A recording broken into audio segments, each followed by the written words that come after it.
Now, I don't want you to think that these are like two completely, totally different things. They're not.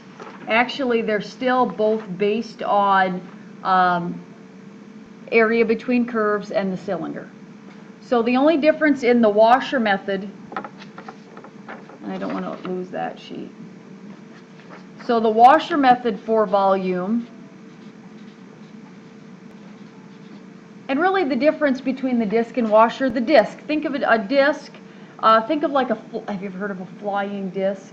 A frisbee, okay? And I know it's not completely flat, but a disc is just something that's flat, okay? It's flat and it's circular. It's got just a teeny tiny bit of height, okay? That's a disc. When I stack up a whole bunch of discs together,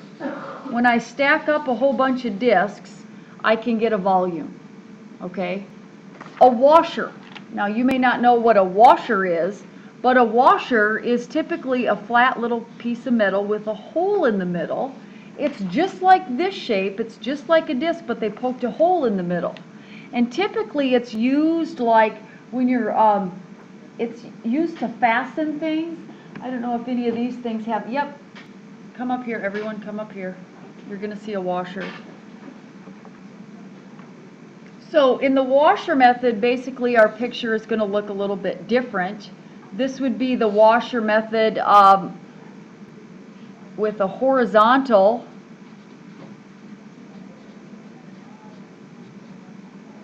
axis of revolution. The picture, instead of having a graph that touches the axis of revolution, it basically would have one curve maybe and then another curve.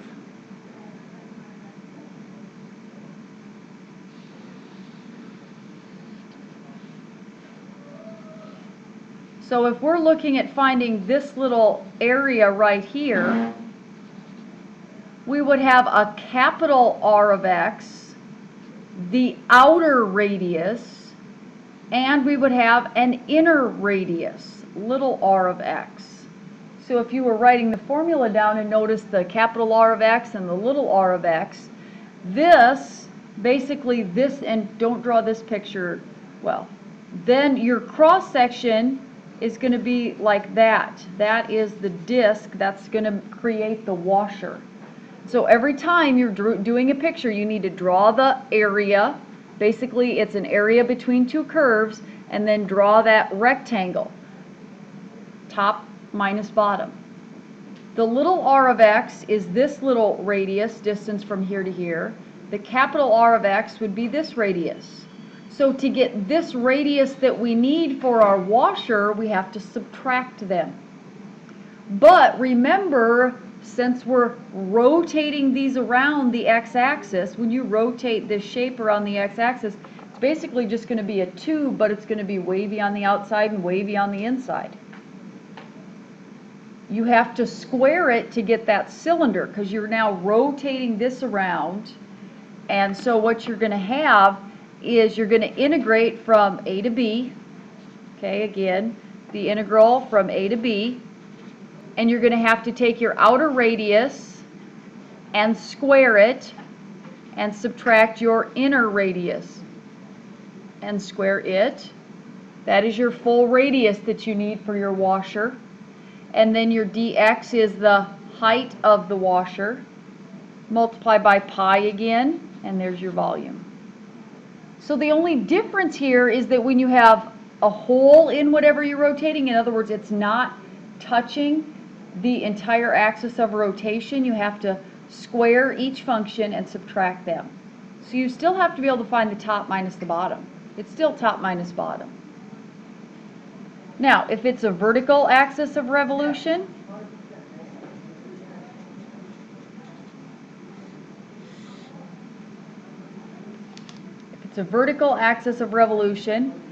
let's say I would have something like this and like this.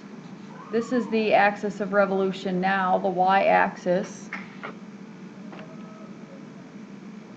This time, this would be the capital R of y. This would be the little r of y, and your disc would look like that.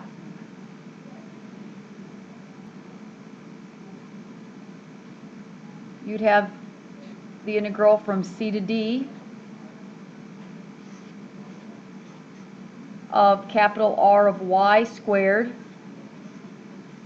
minus little r of y squared dy multiplied by pi, and there's your volume.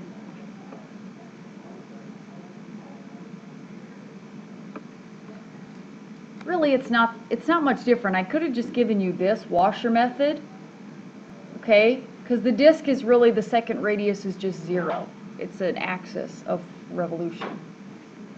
So now we can go back and work this example out that we had.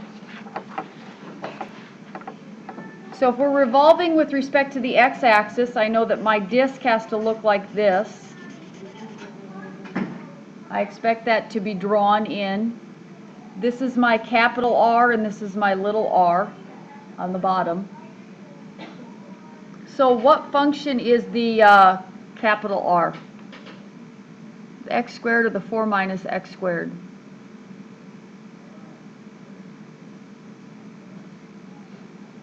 Which one's on top? Remember, now some people try to look at the whole big picture. All you care about is that little area.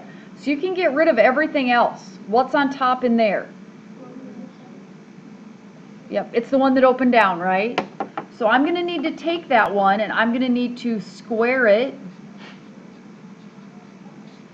and subtract from it the lower one, which is x squared squared. Have my dx. I'll still need to find my limits of integration. I'll have to multiply by pi, and that'll be my volume. So limits of integration.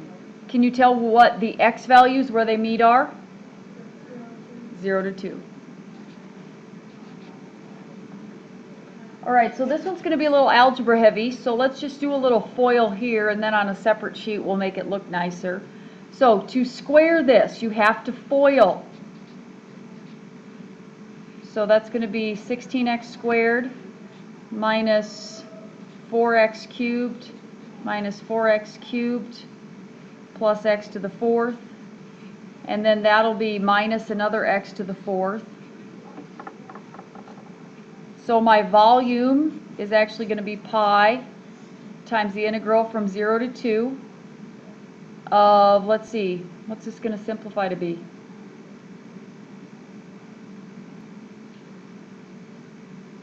What's my first term going to be? 16x squared minus 8x cubed. Anything else? Nope, those cancel. Is that easy enough to take the antiderivative of?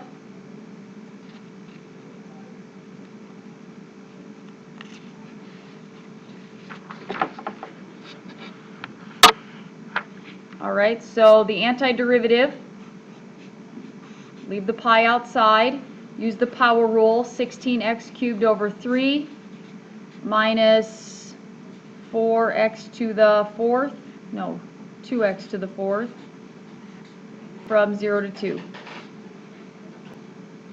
Plug 2 in, 8 times 16, 128.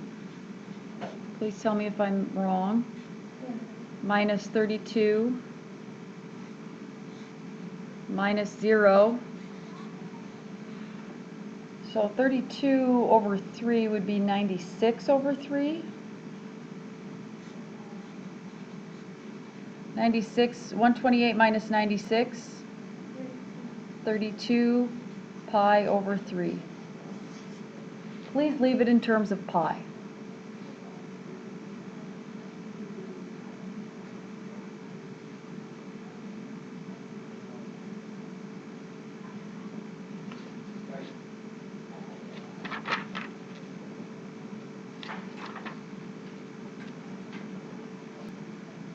Okay, so I've taken these and we've graphed them. I'm going to take this area, I'm going to revolve it around the y-axis. So remember, we have to draw our disk.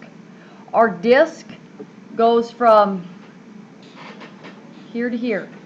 What I always remember in the disk and washer method, disk slash washer, they are the same thing. Okay, really. You could really just know the washer method and you'll be fine, because they're both the same. Washers have holes.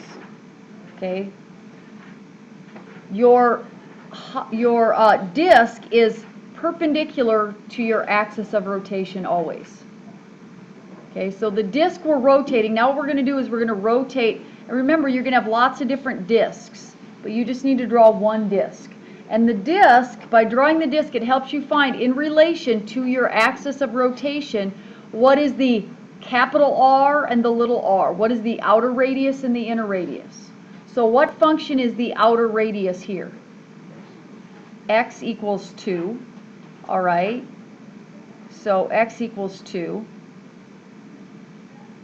And what is the inner radius? Okay, so this is the capital R of x, and this is the little r of x.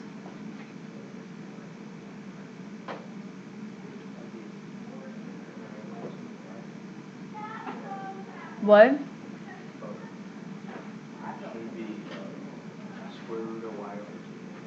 Okay, so Sam, you're noticing that this equation will need to be rearranged so that x is by itself? Yes. Anytime you're doing a rotation about the y-axis or an area with respect to the y-axis, your function needs to be basically x equals. So this one's x equals already, so let's get this one in terms of x equals. So we need to do what? How do you get x by itself? Divide by 2, and then square root. So r of x, x equals the square root of y over 2. And we only need the positive because we're only looking at that part. Okay, now we need to come up with our limits of integration. Our limits of integration are y values, where these areas start and end on the y-axis. So our integral would be from where to where? The integral from 2, 8. Remember, we've got our pi out there. Our volume is based on the formula for what? Volume of a cylinder. Okay, so pi times the integral from 0 to 8 of the capital R, the outer radius squared, so that would be 2 squared, minus the inner radius squared dy. And dy is the height of those disks. All right, so we set it up, and now we need to actually integrate it to find the volume. So let's clean up our integral before we try to find the antiderivative. 2 squared is 4. The square root of y over 2 squared is y over 2. Okay, take the antiderivative now. Leave the pi out front. Antiderivative of 4. 4y. Antiderivative of 1/2 y. What's the antiderivative of just y? Y squared over 2 times 1/2, 1/4 y squared from 0 to 8. Okay, what do I put in first? 8. So that's 32 minus 64 divided by 4, or 16. What do I get when I put 0 in? 0, so what's my volume? 16 pi.